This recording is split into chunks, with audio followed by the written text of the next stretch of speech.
Chapter 3, Debugging.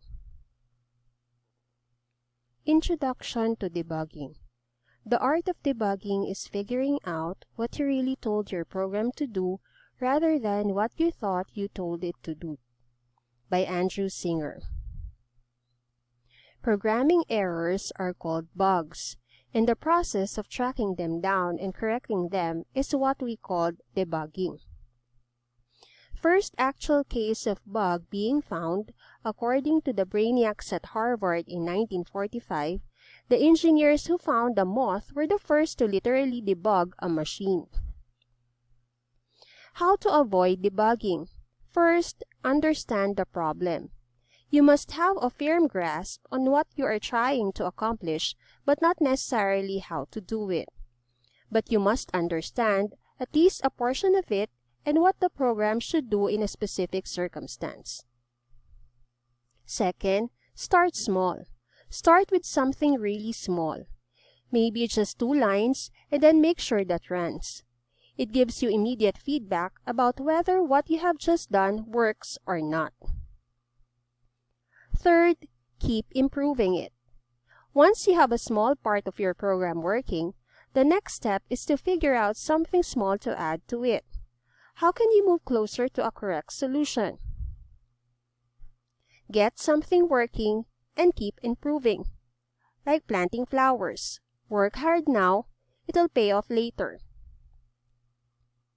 Beginning tips for debugging. Everyone is a suspect, so do not blame MATLAB. Check your assumptions. Check your assignment using fprintf or check the value in the workspace. Find clues. That is your job. 3 kinds of errors. First is the syntax error. Syntax refers to the structure of a program and the rules about that structure. Note that MATLAB can only execute a program if the program is syntactically correct. Which of the following is a syntax error? A. Attempting to divide by 0. B. Forgetting a semicolon at the end of a statement. Or C. Forgetting to divide by 100 when printing a percentage amount. The correct answer, letter B. Forgetting a semicolon at the end of a statement. The second kind of error is the runtime error. The error does not appear until you run the program. These errors are so-called exceptions because they usually indicate that something exceptional. Which of the following is a runtime error? A. Attempting to divide by 0. B. Forgetting a semicolon at the end of a statement. And C. Forgetting to divide by 100 when printing a percentage amount. The correct answer, A. Attempting to divide by 0. And lastly, semantic. It will run successfully in the sense that the computer will not generate any error messages. However, your program will not do the right thing. It will do something else. Specifically, it will do what you told it to do.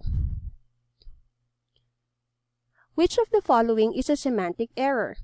A. Attempting to divide by 0. B. Forgetting a semicolon at the end of a statement. Or C. Forgetting to divide by 100 when printing a percentage amount. The correct answer is C. Forgetting to divide by 100 when printing a percentage amount. That will be all for our topic for the day. Thank you for listening. See you on the next one.